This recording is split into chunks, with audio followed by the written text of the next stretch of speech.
O, ganyan. Diba? Tapos, pag i-save nyo na, pindutin nyo po tong arrow na pataas. Tapos, save new photo.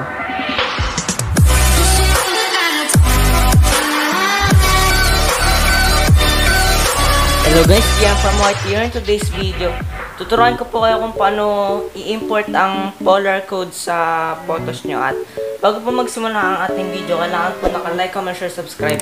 At higit sa lahat, naka-click ang notification bell. At mag-shoutout muna tayo.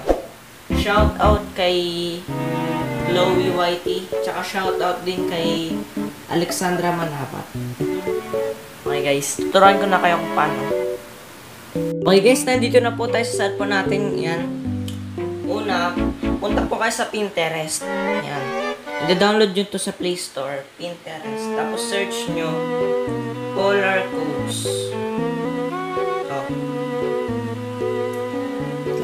And maghahanap kayo ng mga gusto nyo. Kunyari. Ayan. Itong picture na to, magiging ganito. Ito yung code niya, nasa gitna. Tapos yung mga kulay iba, di ba? Filter. Yun yung marami. Tapos ganyan. Kunyari, paano nga ba i-download yung picture na to? Punta po kayo dito sa 3 dots na to. Tapos download image. Ayan. Tapos, punta po kayo sa polar. Ayan. Polar. Tapos, open photos. Tapos, hanap po kayo ng picture na i-edit nyo. Kunyari, ito. Ay, ano na pala ito? Ulit. Isa pa na yun. Saan yun?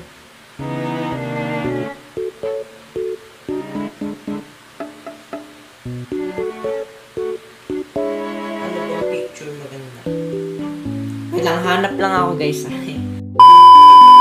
Okay guys, nakahanap na po tayo ng picture natin. And open photos po tayo. Tsaka, nasan niyo yun?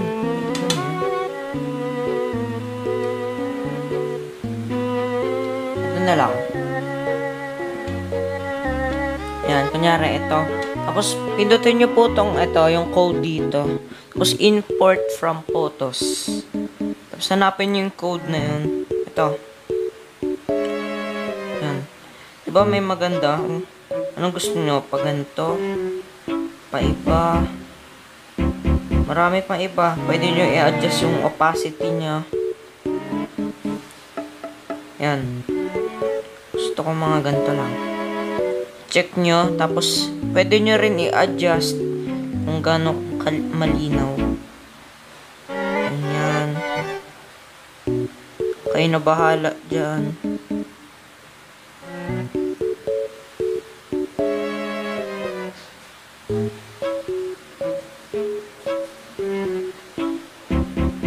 Yan. O, ganyan. Diba? Tapos, pag i-save nyo na, pindutin nyo po tong arrow na pataas. Tapos, save new photo. Yan, saving photo na. Yan. Pag na-save na, punta po kayo sa photos nyo.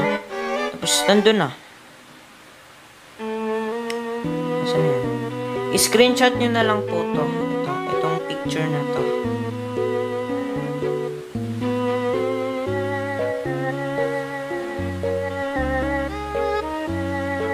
Ito. I-screenshot nyo na lang po to. Yan. Ito po yung i-screenshot nyo. Wait lang.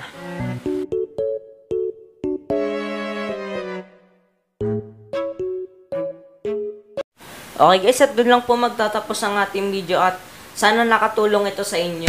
At huwag nyo kakalimutan guys na mag-like, comment, share, subscribe. At higit sa lahat, nakaklik ang notification bell. At kung gusto nyo na rin ma-shoutout, comment na kayo sa comment box yan.